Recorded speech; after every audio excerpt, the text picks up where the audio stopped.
નમસ્કાર દોસ્તો, જય શ્રી કૃષ્ણ, રાધે રાધે. કમલાજી હમણાં જ કામ કરીને બેઠા હતા કે તરત જ તેમની વહુ પૂજાનો ફોન આવ્યો. મમ્મીજી, હું તમને લેવા આવું છું, તમે તૈયાર રહેજો. વહુનો આદેશ સાંભળીને આજે કમલાજી ના પાડી ન શક્યા. પરંતુ ફોન કટ થતાં જ તેમની દીકરી શિવાનીએ કહ્યું, મમ્મી, પૂજા ભાભી તમને અચાનક કેમ લેવા આવે છે? ક્યાં તેના મનમાં કોઈ લાલચ તો નથી ને? હું તો કહું છું, વિચારીને જજો. અરે કેવું લાલચ? હું તો પહેલા ફક્ત 2 દિવસ માટે જાઉં છું. કમલાજીએ વાત વચ્ચે કાપીને કહ્યું તો શિવાની તરત જ બોલી, હા હા, પહેલા પણ તમે 2 દિવસનું કહીને ગયા હતા અને પછી 1 મહિનામાં આવ્યા. એ તો એટલી જીદ કરી તો ભાઈ પાછા મોકલ્યા. નહીં તો તે તો તમને શિવાની આટલી જ બોલી શકી કે તરત જ તેમની ભાભી પૂજા સામેથી આવતી દેખાઈ. અરે દીદી, તમારે પણ આજે જરૂર આવવાનું છે. હું તમને લોકેશન મોકલી દઈશ. ખરેખર આજે એક પાર્ટી છે અને એ માટે જ હું મમ્મીજીને લઈ જાઉં છું. શિવાનીએ પાર્ટીનું નામ સાંભળીને ખુશી તો થઈ, પરંતુ બીજી ક્ષણે ઠપતો આપતા બોલી, અરે જે લોકેશન તે પાર્ટી માટે મોકલ્યું છે એ તો તમારી ઓકાતની પણ વધુ બહાર છે. તમે લોકો ત્યાં જવું તો દૂર, બેસવાને પણ લાયક નથી. કમલાજી દીકરીની વાત સાંભળીને ગુસ્સે થઈ રહ્યા હતા, પરંતુ ત્યારે પૂજાએ કહ્યું, અરે દીદી, તમે એકવાર આવીને તો જુઓ. એમ કહીને તે પોતાની સાસ કમલાજીને લઈને ત્યાંથી નીકળી ગઈ. શિવાની ચહેરો બનાવીને તેને જોતી રહી અને સાંજ પડી પણ પોતાના પતિ રોહિત સાથે પૂજાના આપેલા સરનામે પહોંચી ગઈ. ત્યાં જઈને જોયું તો ચારે બાજુ શાનદાર સજાવટ જોઈને તેનું મોં ખુલ્લું રહી ગયું. તેને સમજાતું ન હતું કે આ પાર્ટી આખરે શેના માટે છે. તે વારંવાર પોતાના પતિ રોહિતને કહેતી હતી, આખરે પ્રદીપભાઈ પાસે આટલા પૈસા ક્યાંથી આવ્યા? આટલા મોંઘા હોલમાં પાર્ટી આપી. ક્યાંક એવું ન થાય કે થોડી વારમાં આપણે અહીંથી ધક્કામાં કંઈક કાઢીને બહાર કાઢી દે? કારણ કે ન તો પ્રદીપભાઈ છે ન પૂજા. આટલી મોટી પાર્ટીમાં ભિખારીઓના બસની નથી. આ સાંભળીને રોહિત પણ ચારે બાજુ આશ્ચર્યથી જોવા લાગ્યો, પરંતુ પાછળમાં ઊભેલી પૂજા અને તેની સાસુ કમલાજી તેની વાતો સાંભળીને મુસ્કરાતા હતા. થોડીવાર પછી જેવું સ્ટેજ ઉપર કમલાજીને બોલવામાં આવ્યા, તેમની વાહવાઈ જોઈને તેની આંખોમાં આંસુ આવી ગયા. ચારે બાજુ ફક્ત તેમના માટે લાગતી તાળીઓનો અવાજ હતો. તેની આંખોમાં આંસુ જોઈને સ્ટેજ ઉપર ઊભેલા હોસ્ટે કહ્યું, આ સન્માન અને તાળીઓ બધું તમને ફક્ત તમારી મહેનતથી મળી રહ્યું છે. તમે તમારી મહેનતને એક મુકામ સુધી પહોંચાડી છે, જેને ફેશન ઇન્ડસ્ટ્રીએ હાથો હાથ લીધું છે. તમારી કલ્પનામાં જાદુ છે જે દરેક પસંદ આવે છે. આ સાંભળીને કમલાજીની આંખોમાંથી ખુશીના આંસુ વરસવા લાગ્યા. આજે તેમને આટલો મોટો એવોર્ડ આપવામાં આવી રહ્યો હતો તો તેમને 2 શબ્દ બોલવામાં કહેવામાં આવ્યું. તેમણે માઇક પકડ્યું તો તેમની નજર સામે ઊભેલી પોતાની વહુ પૂજા અને દીકરી શિવાની ઉપર પડી.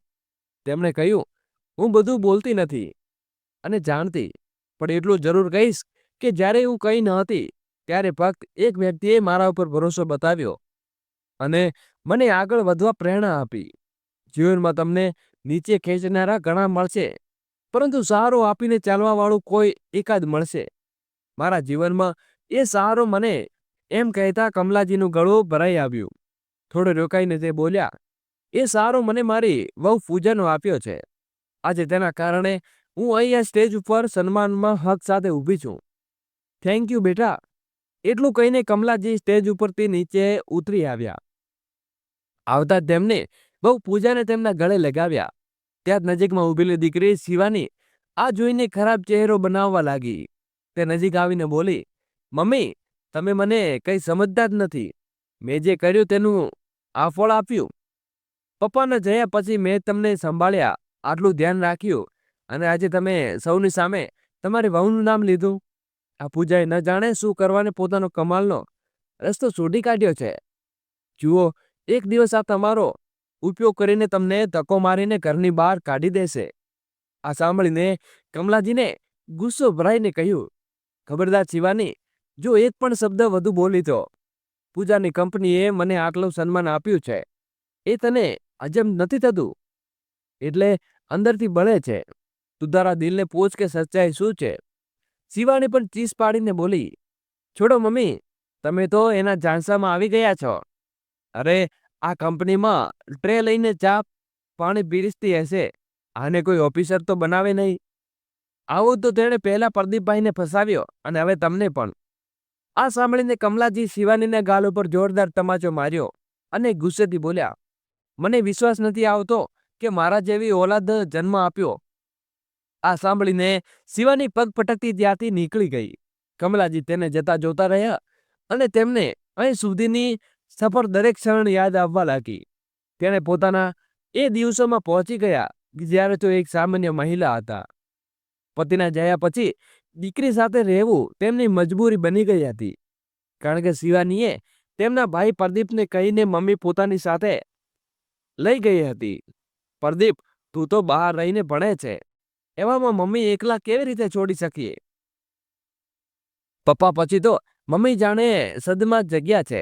તો કમલાજીનો દીકરો પ્રદીપ પણ આ વાતે ચિંતા મુક્ત થઈ ગયો હતો, કારણ કે તેને મમ્મીને એકલા છોડવું યોગ્ય નહોતું લાગ્યું. પરંતુ કોલેજના અભ્યાસ માટે પાછા જવું તેમની પણ મજબૂરી હતી. તે MBBS કરી રહ્યો હતો. ડૉક્ટર બનીને પોતાના પપ્પાનું સપનું પૂરું કરવા માંગતો હતો. તેણે કહ્યું, ઠીક છે દીદી, તું સાચું કહે છે. મમ્મી તારી સાથે રહેશે તો સારું રહેશે, નહીં તો એકલા રહીએ તો બીમાર પડી જશે અને મને પણ આટલી ચિંતા નહીં રહે. તું એમને સાથે લઈ જા. તો શિવાની પોતાની મમ્મી કમલાજીને પોતાની સાથે લઈ ગઈ. પ્રદીપ ક્યારેક ક્યારેક મળવા આવતો, તો શિવાની ક્યારેક કમલાજી અને પ્રદીપને એકલા વાત કરવા દેતી ન હતી. શરૂઆતમાં પ્રદીપ આ બધું ધ્યાન નહોતો આપતો, પરંતુ પછી તેને લાગ્યું કે જાણે મમ્મી તેને કંઈક કહેવા માંગે છે અને શિવાની આવતા ચૂપ થઈ જાય છે. તેણે ઘણીવાર કમલાજીને પૂછ્યું, પણ મમ્મી તમે અહીં ઠીક તો છો ને? તો કમલાજી હસીને કહેતા, અરે મને શું થશે, હું બિલકુલ ઠીક છું. શિવાની મારું ઘણું ધ્યાન રાખે છે. પરંતુ પ્રદીપ મમ્મીને દિવસે ને દિવસે નબળા પડતા જોઈને થોડો ચિંતામાં હતો. તેણે કહ્યું, દીદી તું મમ્મીને ડૉક્ટરને બતાવી દે, ક્યાંક તેમને કોઈ બીમારી તો નથી ને? તો શિવાની તરત જ બોલી, અરે ના પ્રદીપ, તું ફાલતુ ચિંતા કરે છે. આ ઉંમરે આવું થઈ જાય છે. આપણે તો કોઈ કમી રાખતા નથી. જો ઈચ્છે તો મમ્મીને જ પૂછી લે. આખરે મારી પર તો મમ્મી છે.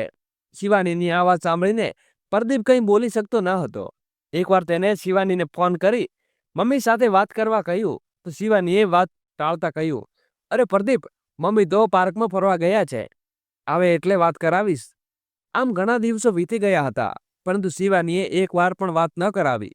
પછી એક દિવસ અચાનક પ્રદીપ ઘરે આવ્યો, તો તેણે જોયું તો તેની મમ્મી કિચનમાં ઢગલોના વાસણો ધોઈ રહ્યા હતા.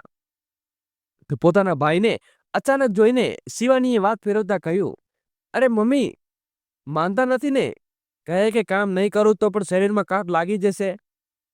પ્રદીપ શિવાનીના ચહેરા ઉપર જૂઠું વાંચી શકતો હતો, પરંતુ હજુ પણ તેમને મમ્મીની સાથે લઈ જઈ શકતો ન હતો. આમ કરતા 4 વર્ષ વીતી ગયા. હવે પ્રદીપનો અભ્યાસ પણ પૂર્ણ થઈ ગયો હતો અને તેની શહેરમાં નોકરી પણ લાગી ગઈ હતી. તેણે પાછું આવીને મમ્મીની સાથે રાખવા કહ્યું, પરંતુ શિવાનીએ ફરી બહાનું બનાવતા કહ્યું, પ્રદીપ તું તો હજુ એકલો છે. મમ્મીને ખાવાનું બનાવીને કેવી રીતે ખવડાવીશ? જો લગ્ન કરી લેતો તો હું મમ્મીને તારી સાથે મોકલી દેતો, પણ હવે તારું કેટલું કામ કરશે? આનાથી મારી પાસે જ સારા છે. ઓછામાં ઓછું યોગ્ય સમયે દવાખાનું તો મળે છે.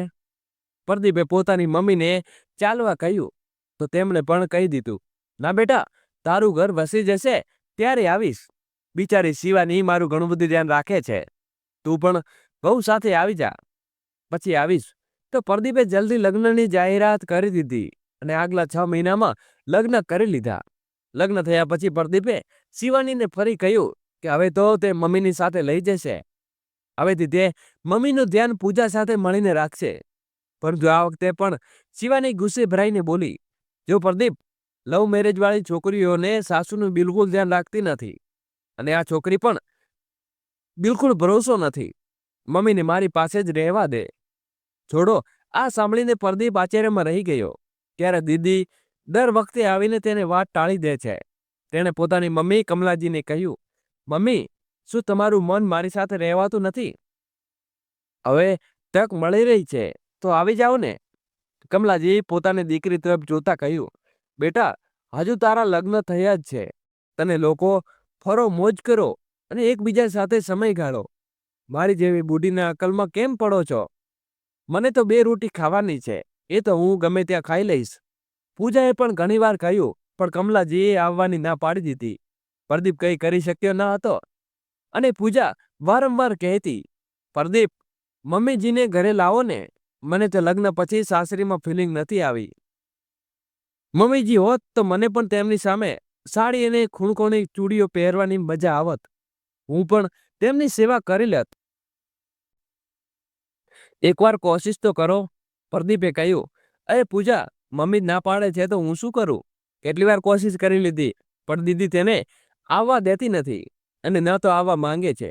તો પૂજા બોલી, પ્રદીપ, તમે કહો તો આ વખતે હું તેને લાવવાની કોશિશ કરું. પ્રદીપે કહ્યું, જો પૂજા, જો તું મમ્મીના ઘરે લઈ આવે છે તો કોઈ કમી ન હોવી જોઈએ. હું નથી ઈચ્છતો કે તારી સેવા કોઈ આંગળી ચીધે અને તેને કંઈક કહે. તું જોબ પણ કરે છે તો મમ્મીને આવવા ઉપર રજા લેવી પડશે. પૂજાએ કહ્યું, તમે ચિંતા ન કરો, હું એટલી સેવા કરીશ કે મમ્મીજી જવાનું મન નહીં થાય. બીજા દિવસે સાંજે જોબ પરથી આવીને પૂજા પોતાની નણંદ શિવાનીના ઘરે પહોંચી ગઈ. તેને અચાનક આવેલી જોઈને શિવાનીને શંકા ગઈ અને તે બોલી, આવો આવો ભાભી, આજે કેવી રીતે દર્શન આપ્યા? ભાઈ, તું તો જોબવાળી, હવે તમારા માટે તારી પાસે ક્યાં સમય હશે? પૂજાએ હસીને કહ્યું, અરે ના દીદી, એવી કોઈ વાત નથી. વિચાર્યું કે આજે તમને એને મમ્મીજીને મળતી જાઉં. ત્યારે અંદરથી કમલાજી પણ આવી ગયા. અરે વહુ, તું અહીં? તો પૂજા તરત જ તેમના પગે લાગીને બોલી, મમ્મીજી, હું તો તમને લેવા આવી છું. આ સાંભળીને શિવાની હક્કાબક્કા રહી ગઈ. તે તરત જ બોલી, અરે કયા ચક્કરમાં પડે છે? તું તો જોબ કરે છે, તારી પાસે આટલો સમય ક્યાં છે? મમ્મી તો બોર થઈ જશે.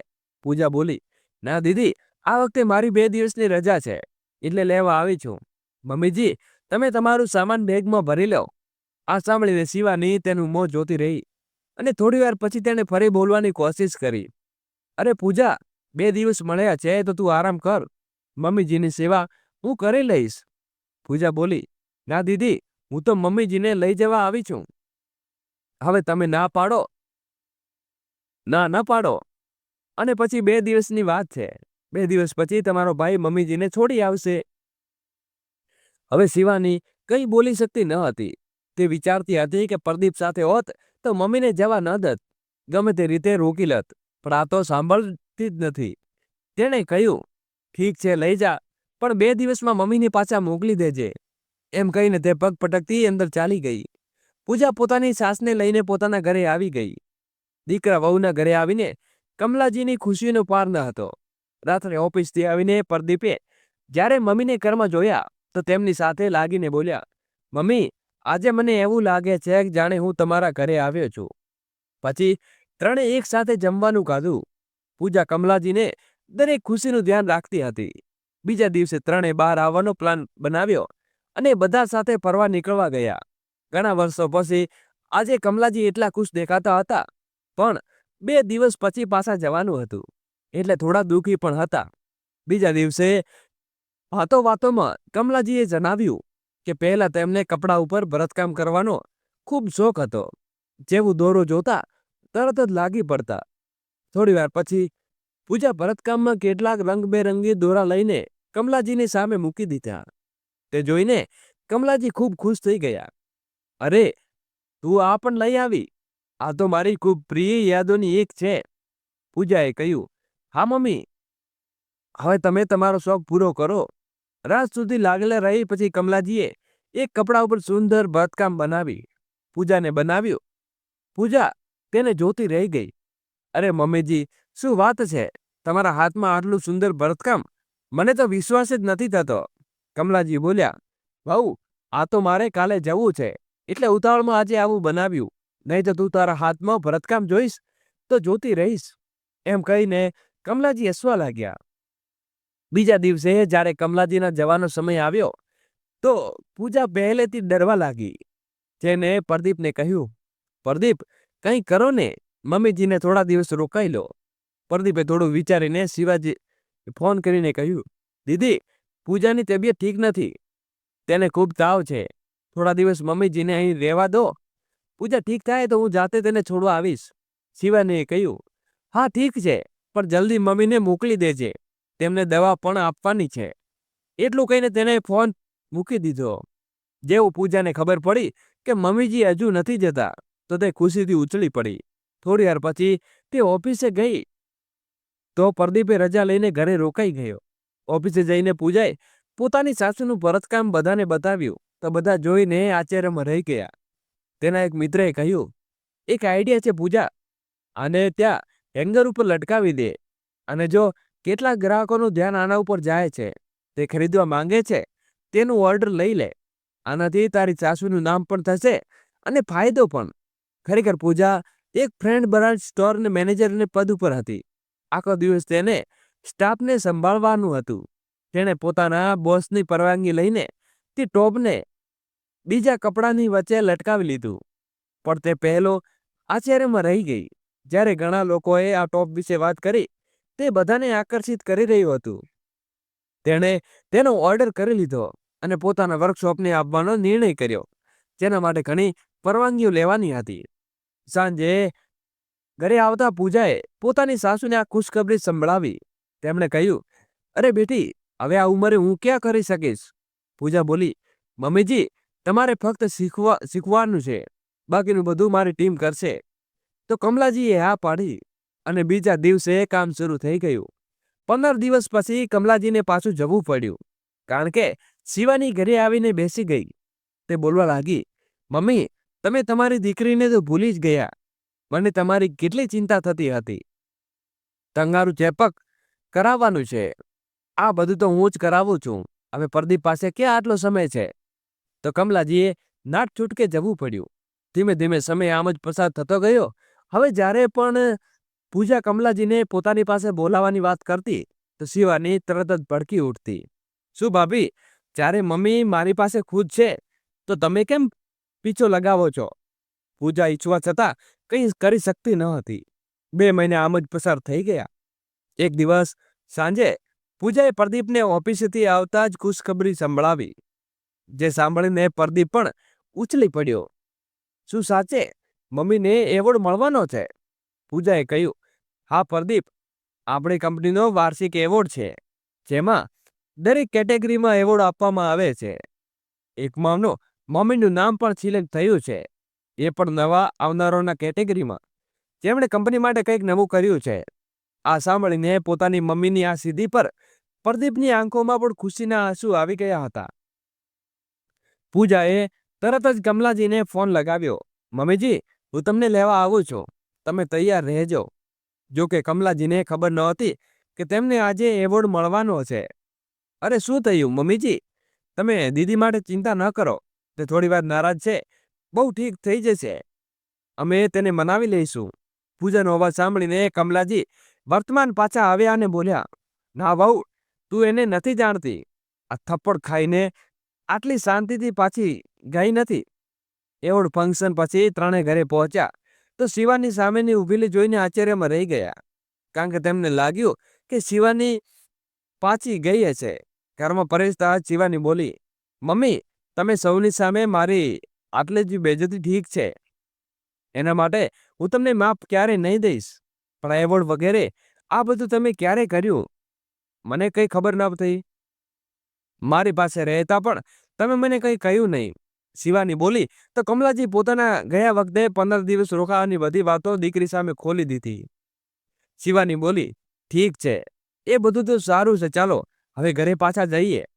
પ્રદીપ આ જોઈને આશ્ચર્યમાં હતો કે થપ્પડ ખાઈને પણ શિવાની મમ્મીને લઈ જવાની વાત કેવી રીતે કરી શકે. પૂજા પણ આશ્ચર્યમાં પ્રદીપને જોતી હતી, પણ પ્રદીપ હજુ પણ ચૂપ હતો. તેણે ધીમેથી કહ્યું, હું સમજુ છું પૂજા, પણ હવે મમ્મીજી પોતાની લડાઈ જાતે લડવા દો. આજે તેમણે બોલવું જ પડશે. ત્યારે કમલાજીનો અવાજ આવ્યો, મારે અહીં જ રહેવું છે. શિવાની, અરે મમ્મી, બસ એકવાર ચાલો, પછી ભલે પાછા આવી જજો. શિવાની ધીમેથી કહ્યું, પણ કમલાજીને ના પાડવા લાગ્યા. તેમ છતાં શિવાની તેમને હાથ ખેંચીને લઈ જવા લાગી. તો પ્રદીપે વચ્ચે આવીને બોલ્યા, દીદી, જ્યારે મમ્મી જવા માંગતા નથી તો તું કેમ જીદ કરે છે? જીદનો શું મતલબ? મમ્મીનું સામાન ત્યાં છે. શિવાની ગુસ્સેથી કહ્યું. તો પ્રદીપ બોલ્યો, દીદી, સામાન હું કાલે લઈ આવીશ, તું મમ્મીને અહીં છોડી દે. શિવાની બોલી, તને ખબર નથી, તેમની ઘણી દવાઓ છે. દીદી, મેં કહ્યું ને કાલે બધું લઈ આવીશ. આ શું જીદ છે?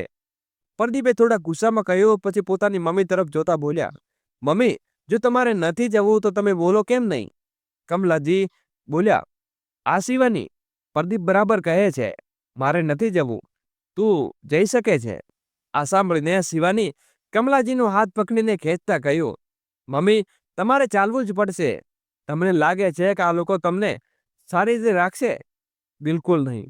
આ એવોર્ડ અને પૈસા જે તમને મળ્યા છે એ બધા તમારી પ્યારી વહુનો બનાવવાનો ઢોંગ કરતી હશે, એ જ રાખી લેશે.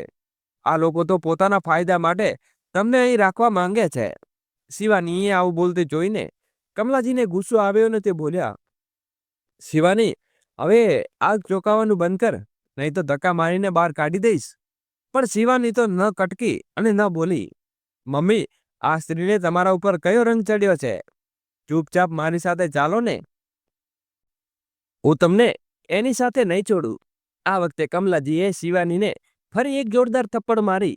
પ્રદીપ વચ્ચે આવીને બોલ્યો, મમ્મી, શું કરો છો? આટલી વાતે દીદીને થપ્પડ કેમ મારી? શિવાનીનો પતિ રોહિત વચ્ચે આવીને બોલવા લાગ્યો, મમ્મીજી, શિવાનીએ તમારા માટે આટલું કર્યું અને આજે એવોર્ડ મળતા બધું ભૂલી ગયા.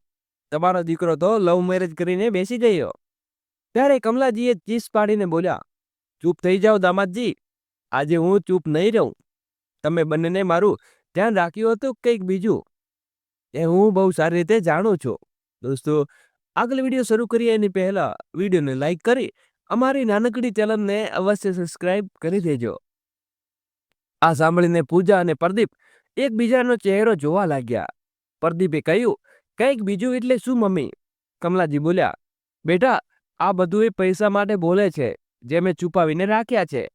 પ્રદીપ આશ્ચર્યથી બોલ્યો, કયા પૈસા મમ્મી? એ જ પૈસા બેટા જે ઘર વેચીને મળ્યા હતા. એના માટે આ મને અહીં નહોતી બેસવા દેતી. પ્રદીપે બધું યાદ આવવા લાગ્યું. જ્યારે તેણે એકવાર શિવાનીને કોલેજમાંથી ફોન કર્યો હતો તો તેણે કહ્યું, પ્રદીપ, ઘર વેચવું પડશે, મમ્મીની સારવાર થવાની છે. હું નથી ઈચ્છતો કે સારવારના અભાવે મમ્મીને કંઈક થઈ જાય. તો પ્રદીપે કહ્યું હતું, ઠીક છે દીદી, જે તને ઠીક લાગે. હું તો હમણાં આવી શકું નહીં, મારી પરીક્ષાઓ ચાલે છે. આજે પ્રદીપને બધું સમજાઈ ગયું કે શિવાની ઘર કેમ વેચી રહી હતી. કમલાજી બોલ્યા, શિવાની, એ પૈસા હું તને ક્યારેય નહીં આપું. એ અડધાથી વધુ પૈસા મારી સારવારનો બહાનો કરીને હડપી લીધા છે. એમ કહેતા કમલાજીએ પોતાના દીકરા તરફ જોવા કહ્યું, પ્રદીપ, શિવાનીએ હંમેશા તને તારાથી એટલે દૂર રાખી જે અડધા પૈસા હું તને ના આપું. પ્રદીપે કહ્યું, મમ્મી, તમે ગયા વખતે જ્યારે આવ્યા હતા ત્યારે આ બધું કહી શકતા હોતા ને? કમલાજી બોલ્યા, બેટા, આજે આ એવોર્ડ મને ખૂબ હિંમતથી આપી છે. મેં મારા જીવનમાં પહેલીવાર આટલા લોકોની સામે બોલ્યું છે. તો શિવાનીની વિરુદ્ધ બોલવાની હિંમત પણ આવી. અને એમ પણ હું પહેલા ત્યાંથી પૈસા કાઢી લેવા માંગતી હતી જે ઘરમાં છુપાવી રાખ્યા હતા. આ સાંભળતા જ શિવાની આગળ વધીને બોલી, હવે તમારે ઘરે આવવાની જરૂર નથી, હું પૈસા જાતે જ શોધી લઈશ. આટલું સાંભળતા જ કમલાજી જોરથી બોલ્યા, શિવાની, હું નહોતી ઈચ્છતી કે તારા અને દામાદજીના બેજતીના આ રીતે મારા દીકરાને વહુની સામે કરું. આજ સુધી હું મારી જાતને રોકીતી રહી, પણ બસ હવે બહુ થયું. તે મને નોકર બનાવીને રાખી હતી ને, અને મારા દીકરા સાથે વાત ન કરવા દીધી. જ્યારે ફોનને હાથ ન અડાવડા દીધો, અને દામાદજી, તમે પણ મને 2 રોટી અને પૈસાની લાલચમાં ખવડાવતા હતા. રોજ શિવાનીને કહેતા હતા કે જલ્દી તારી મમ્મી પાસેથી એ પૈસા નીકળાવ, પછી એણે અહીંથી કાઢી કાઢ. આ તો મેં ઘણીવાર સાંભળી લીધું હતું, પણ ચૂપ રહી, કારણ કે હું ભણેલી ન હતી, આવા જવાનું નહોતું જાણતી. કંઈક તમારી ઇજ્જતના કારણે પણ દબાતી રહી. પણ આજે મારી વહુએ મને જીવનમાં આગળ વધવાનું શીખવ્યું છે, બહાર નીકળવાનું શીખવ્યું છે. એમ કહેતા કમલાજીની આંખો ભરાઈ આવી. પછી પ્રદીપ તરફ જોવા બોલ્યા, ચાલ પ્રદીપ, હું બતાવું છું કે પૈસા ક્યાં રાખ્યા છે. જલ્દીથી પોતાનું કાર લઈને મમ્મીજીને શિવાનીના ઘરે લઈ ગયો. પાછળ પાછળ શિવાની પણ પોતાની કારથી પહોંચી ગઈ. ઘરમાં પ્રવેશતા જ કમલાજી પૂજા ઘર તરફ ગયા અને તેમને પૂજા ઘરની પુસ્તકોની વચ્ચે લાલ કપડામાં લપેટેલું બંડલ કાઢી દીધું. શિવાનીએ આ જોઈને આશ્ચર્યમાં રહી ગઈ. હવે તેને સમજાયું કે તેની મમ્મી આટલી પૂજા કેમ કરતી હતી અને આખો દિવસ પૂજા ઘરની સામે કેમ બેસી રહેતી હતી? ખરેખર તો તે પોતાના પૈસા ઉપર નજર રાખતી હતી. શિવાનીનું મન તો ત્યારે પૂજામાં લાગતું ન હતું અને ન તો તે ક્યારે પૂજા ઘરની સફાઈ પણ કરતી હતી. તો ધ્યાન કેવી રીતે જાય? આજે તેને અફસોસ થતો હતો કે જ્યારે મમ્મી 15 દિવસ માટે ભાઈ પાસે ગયા હતા ત્યારે તેણે પૂજા ઘર કેમ ચેક ન કર્યું. જોકે તેણે તેમના જતા તેમના આખો રૂમ ખંખેરી નાખ્યો હતો. કમલાજી બોલ્યા, જો એ દિવસે પૂજા અચાનક ના આવી હોત તો હું પૈસા લઈને ગઈ હોત, પણ મને એ દિવસે તક ન મળી. અને શિવાની, તે તો મને એ દિવસે પણ એકલાને લઈને કહ્યું હતું કે ખબરદાર, જો અહીંથી વાત તમારા દીકરા બહુને કહી દો. પણ જો સચ્ચાઈ જાતે જ બહાર આવી જાય છે. હવે તારો વખત પૂરો થઈ ગયો છે શિવાની. ત્યારે શિવાની જોરથી બોલી, મમ્મી, પણ મારી સેવાનું શું? કમલાજીએ કહ્યું, ચૂપ થઈ જા, નહીં તો પોલીસને બોલાવીને તારી અને દામાદજીની બધી ધોખાધડી બહાર કાઢી દઈશ. પછી તને જેલમાંથી કોઈ બચાવી શકશે નહીં. તારા જેવી દીકરી કરતા મારી બહુ સારી છે. મને ખબર ન હતી કે મારા લાડ પ્યારથી તું આટલા બગડેલી અને બદતમીજ થઈ જઈશ. દામાદજી કહેતા, તું વધુ લાલચી છે. આ સાંભળીને શિવાની તરત જ તેમના પગે પડી ગઈ અને બોલી, મમ્મી, મને માફ કરી દો. પ્લીઝ પોલીસને ન બોલાવો. પ્રદીપ આગળ વધીને બોલ્યો, દીદી, તે જે કર્યું છે એના માટે મમ્મી ભલે તને માફ કરે, પણ હું તને જીવનભર માફ નહીં કરી શકું. આજથી તારો અને મારો સંબંધ ખતમ. મેં જાતે મમ્મીને તારા ઘરમાં ઢગલો વાસણો ધોતા જોયા છે, જે તો તે બહાનો બનાવી દીધો હતો. મને પણ શંકા હતી જે આજે સાચી થઈ. ચાલો મમ્મી, હવે હું તમને અહીં 1 મિનિટ પણ નહીં છોડું. એમ કહેતા પ્રદીપ આગળ વધી ગયો. ત્યારે કમલાજીએ કહ્યું, હવે અમને તારું મોં ક્યારે ન બતાવીશ. તારું લાલચ તને લઈ ડૂબ્યું છે. એમ કહેતા કમલાજી પણ બહાર નીકળી ગયા. શિવાની અને રોહિત તમને જતા જોતા રહી ગયા.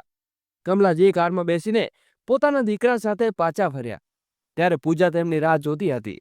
કમલાજીએ જોતા જ પૂજાને ગળે લગાવીને કહ્યું, હવે તમારે આરામથી કોઈ દૂર નહીં કરી શકે. મમ્મીજી, હવે આપણું કુટુંબ પૂરું થઈ ગયું છે.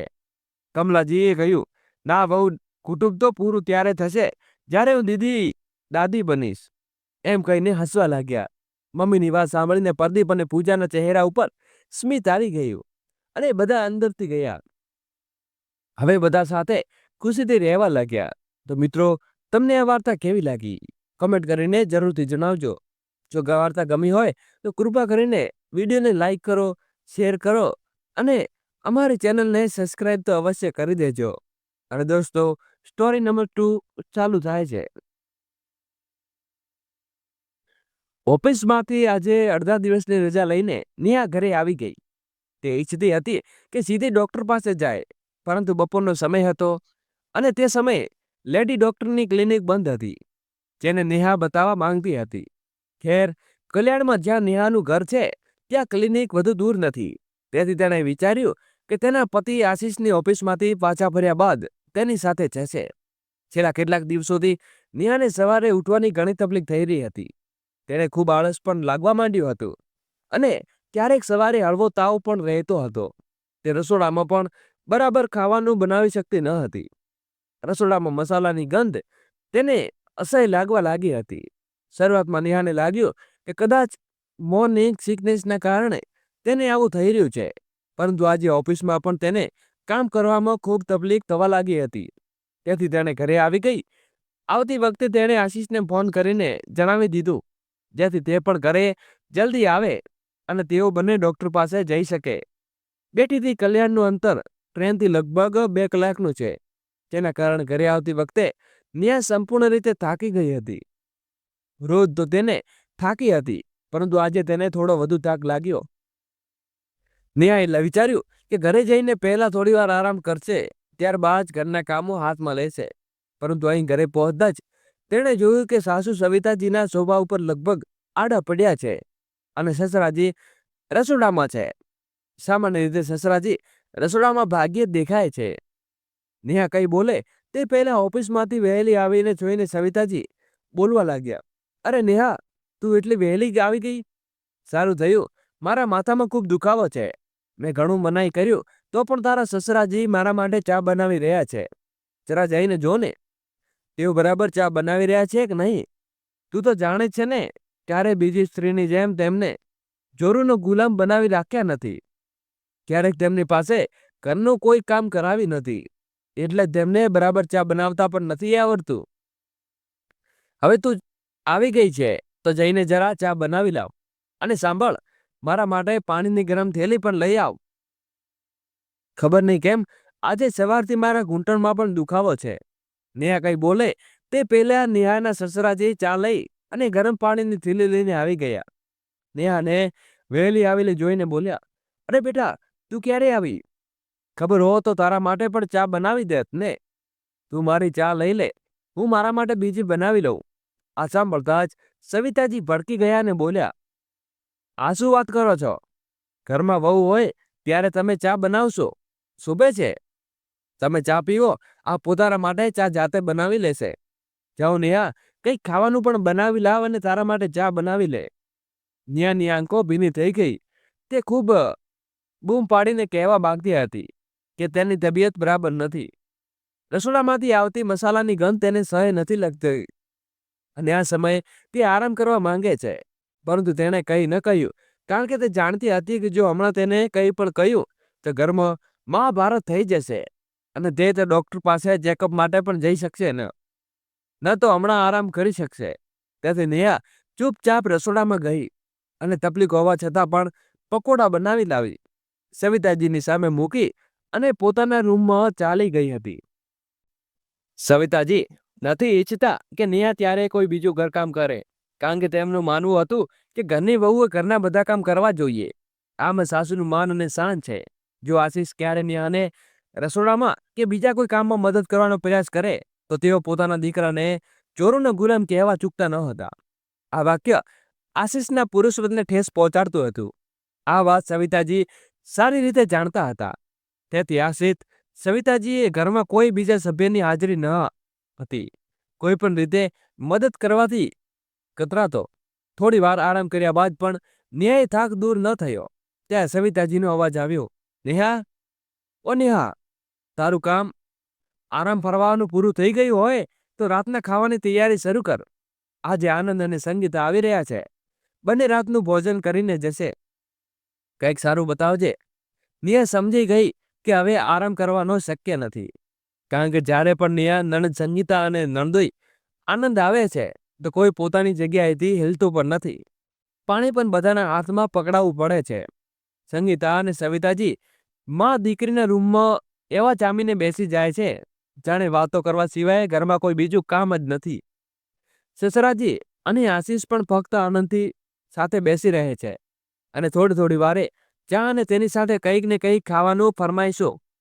આ સિલાચાલી ત્યાં સુધી ચાલ્યા કરે છે જ્યાં સુધી સંગીતા આનંદ પોતાના ઘરે પાછા ન જાય અને બિચારી નેહા દોડતી બધાની ફરમાઈશો પર પૂરી કરે છે.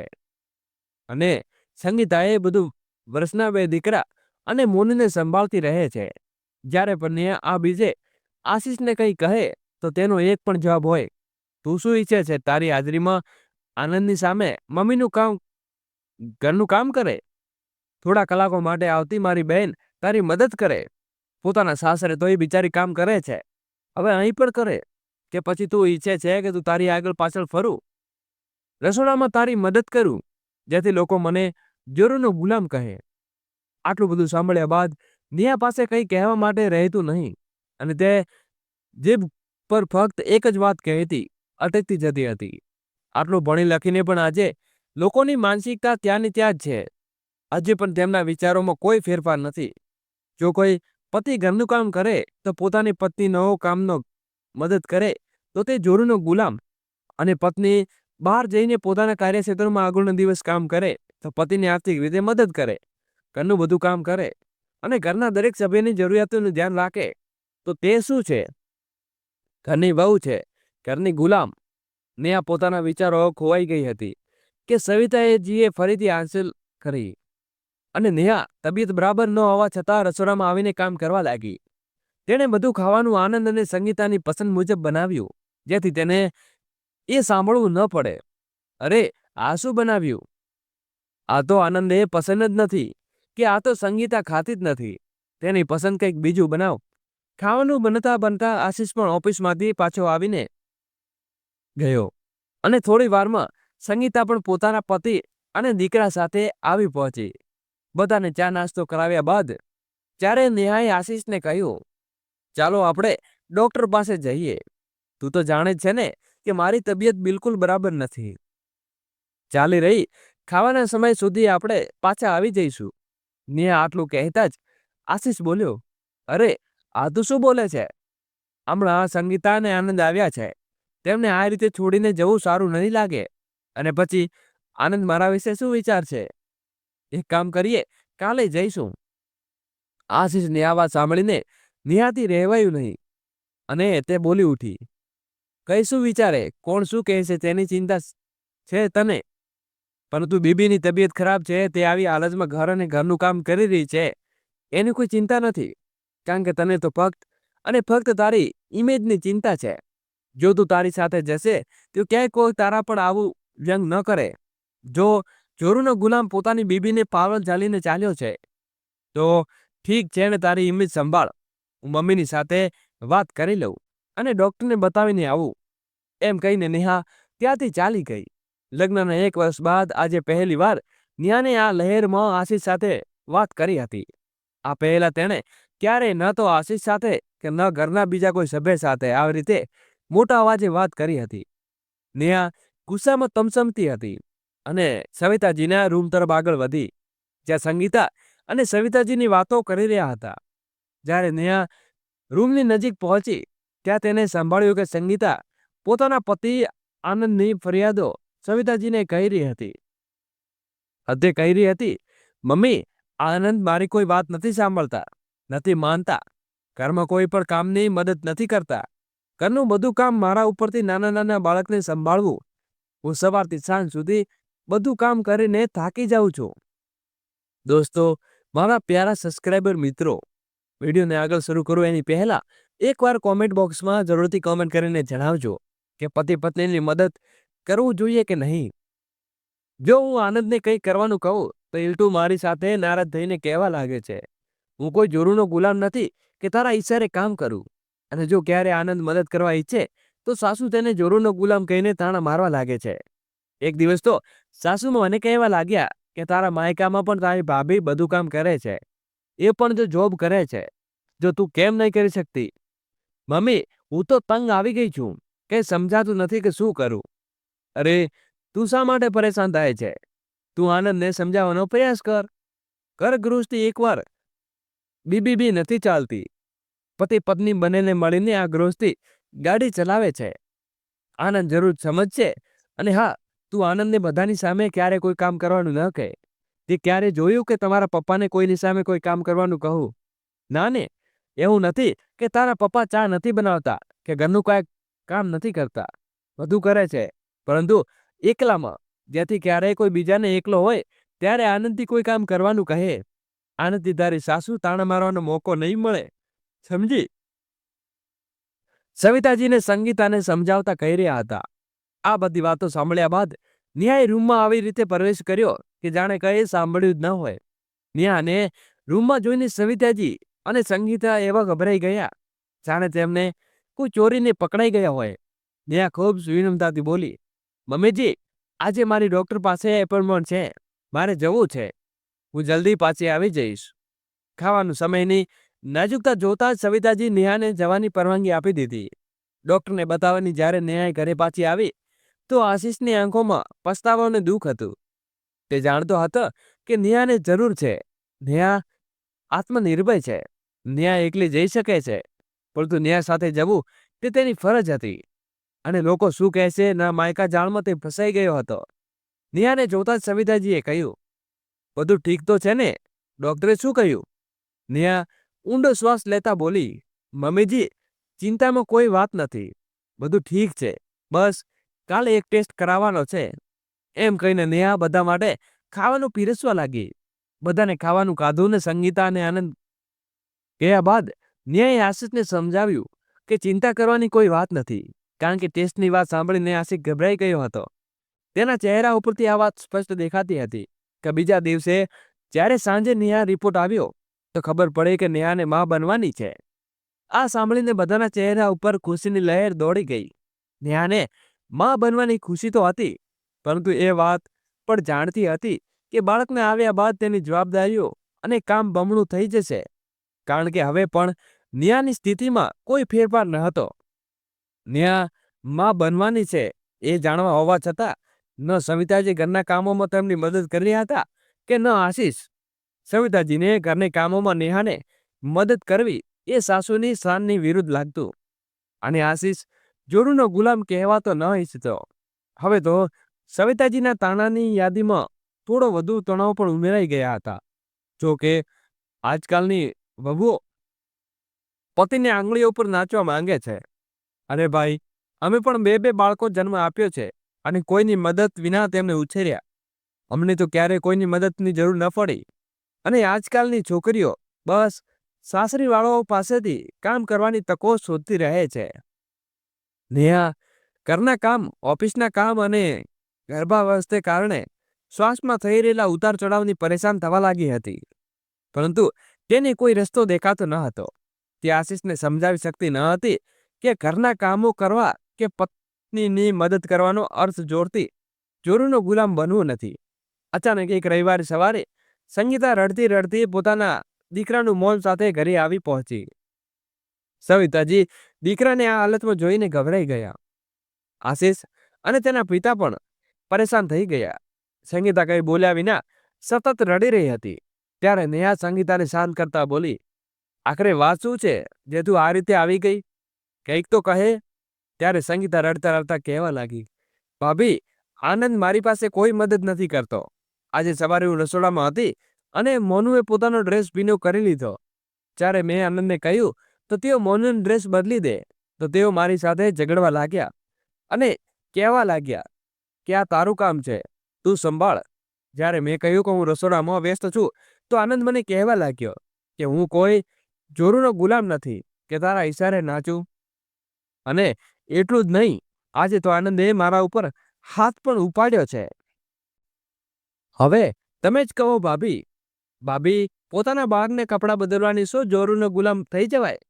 ઉપરથી જો કોઈ દિવસ આનંદ મારી મદદ કરવા ઈચ્છે તો સાસુ તેમને જોરુનો ગુલામ કહીને રોકી દે છે.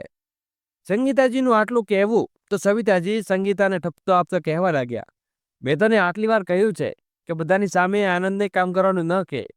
જે કરવું હોય તે એકલામાં કહે, અને તને મારી પાસે સમજાતું નથી. સવિતાજીએ આટલું કહ્યું હતું કે નેહા સંયમનો બાંધ તૂટી ગયો અને તે સવિતાજીને બોલી, એકલામાં શા માટે કહે છે? પતિ જ્યારે ઈચ્છે બધાની સામે પોતાની પત્નીને થપ્પડ મારી શકે છે, જે મનમાં આવે તે બોલી શકે છે, અને પત્ની પોતાના પતિને એક કામ કહી ન શકે, નાનકડી મદદની પણ આશા ન રાખી શકે. શા માટે? આ બધું તમે જેવા લોકો બેવડી અને નાની માનસિકતાનું પરિણામ છે. જ્યારે પતિ પત્નીનું નામ કામ કરે છે તો તે પતિ ધર્મ કહેવાય. અને શું પતિનો પતિ પ્રત્યે કોઈ ધર્મ નથી? મમ્મીજી, જો તમે સંગીતાને સમજાવવાને બદલે પોતાના પતિને એકલામાં કામ કરવાનું કહે તો આનંદે સમજાવ્યું હોત તો કે પત્નીની મદદ કરવી પતિને જોરુનો ગુલામ નથી થતો, તો આ નવું ન આવ્યું હોત. આજે બિલકુલ સાચું કહ્યું છે. બોય બબુલ ઝાડ છે, આંબા ક્યાંથી મળે? જ્યારે નેહા આ બધું કહી રહી હતી ત્યારે આનંદ પણ ત્યાં આવી ગયો હતો અને માથું નમાવીને ચૂપચાપ ઊભો રહીને સાંભળી રહ્યો હતો. આશીષની આંખો પણ શરમ અને પસ્તાવાથી નમી ગઈ હતી. સવિતાજીને પણ આ વાતનું દુઃખ હતું કે તેઓ પોતે એક નારી હોવા છતાં નારીના દર્દને સમજવામાં ચૂકી ગયા હતા. આ બધું ચાલી રહ્યું હતું ત્યાં નેહાના સસરાજી બધા માટે ચા બનાવી લાવ્યા. આ જોઈને સવિતાજીએ કહ્યું, ચા સાથે નમકીન પણ હોય. આ સાંભળીને નેહા રસોડા તરફ વળી જ. આશીષે કહ્યું, તું આરામથી બેસ, નમકીન હું લઈ આવું છું. કારણ કે હવે હું સમજી ગયો છું કે પત્નીની મદદ કરવી પતિનો જોરુનો ગુલામ નથી. અને ત્યાં જ આનંદે પણ સંગીતની તરફ જોતા કહ્યું, હા, હું પણ વાત સમજી ગયો છું. આ સાંભળીને બધાના ચહેરા ઉપર એક પ્યારી સ્મિત ખીલી ગઈ. તો મિત્રો, જો બધાને આ વાર્તા થોડી પણ સારી લાગી હોય તો લાઈક કરવાનું ભૂલશો નહીં. એક નવી વાર્તા સાથે ફરી મળીશું. ખૂબ ખૂબ આભાર. ધન્યવાદ. જય શ્રી કૃષ્ણ. રાધે રાધે મારા પ્યારા મિત્રો. ફરી મળીશું નવા વાર્તા સાથે. ત્યાં સુધી સ્વસ્થ રહેજો, મસ્ત રહેજો. અને પતિ પત્નીની મદદ કરતા રહેજો.